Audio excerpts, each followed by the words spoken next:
Hi guys, happy Christmas everyone! There's only 3 games left this season, and we've just finished playing Fixate, released by Towerplan in 1992. This is the spiritual successor to Outzone, and whilst having a similar format, it wasn't made by the same team. As a result, many see Outzone as the superior game. I've not played much of Outzone, but I can certainly say I enjoy playing this one. Given the same thing happens each time you play, it's a game you can learn and pattern. It reminds me of when we had Rolling Thunder, and I spent time learning each section and gradually mastering it. It was similar here, where each section you learn little techniques to complete them, and I quite enjoyed the process.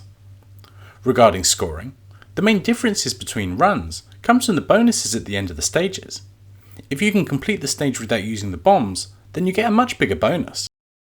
Otherwise, it's a case of getting as far through the game as you can. There are multiple characters on offer, although I think a lot of people settled on using the ninja, which seems to be able to handle most of the situations, although apparently most characters are able to deliver a good score with a bit of practice. So I think a pretty good game to have, but it has been a bit shmup heavy recently.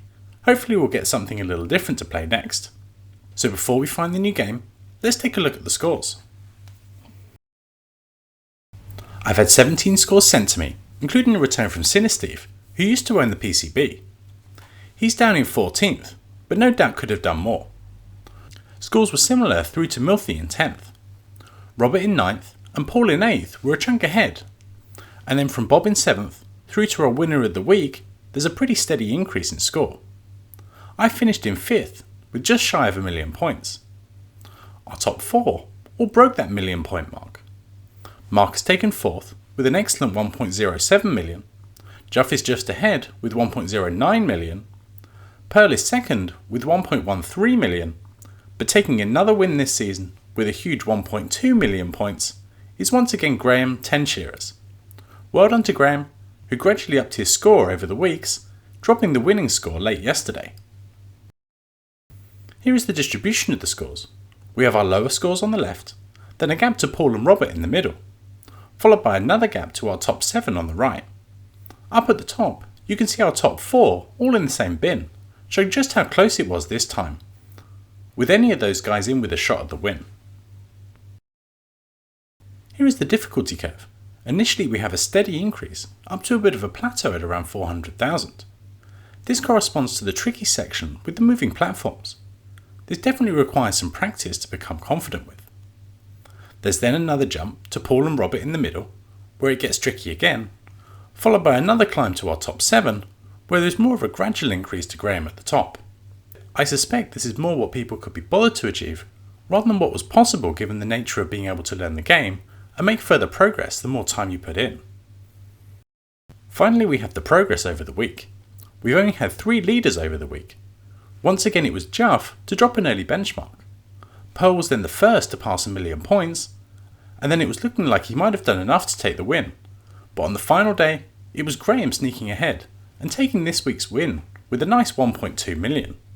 We can also see how quite a few people have many stabs at this, suggesting many people were enjoying it.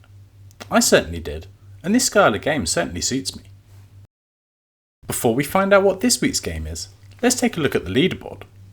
Now that there are only 3 games left, I've removed anyone who is unable to make the 5-game minimum for the final table. I've removed their scores and updated everyone else's accordingly. Paul has his best finish of the season this week and is up 3 into 14th place.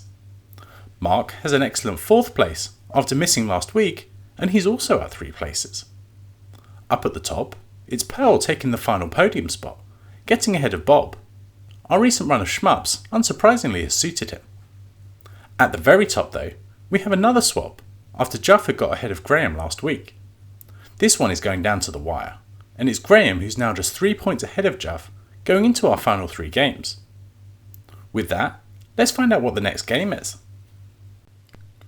I mentioned last week that there were many good games beginning with the letter G, and I've been sent 14 suggestions. My choice of Galago got 2 votes, along with Green Beret, Gigawing and Gyruss. Gyruss was a selection of Graham, so after that win, it gets 4 out of the 16 slots. So let's set things going and see what we get. Okay, selector's going, slowing down. Oh, looks like it's going to be Gyruss. It's not going to tick over. Yeah, there we go. So yeah, to be honest, I'm pretty pleased with this because I've been, looking for an excuse to play gyruss recently.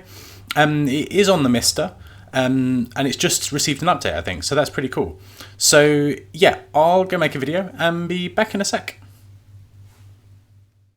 So this week's game is Gyruss, released by Konami in 1983.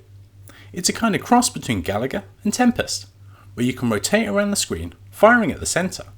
It has a nice sense of perspective, which is graphically pretty impressive for 1983. I played this at Arcade Club, and it's pretty fun. I'm definitely looking forward to it, and as I mentioned, it's on the Mister. Regarding ROM, we'll be using gyruss.zip and the Twin Galaxies marathon settings, which I'm guessing are the default.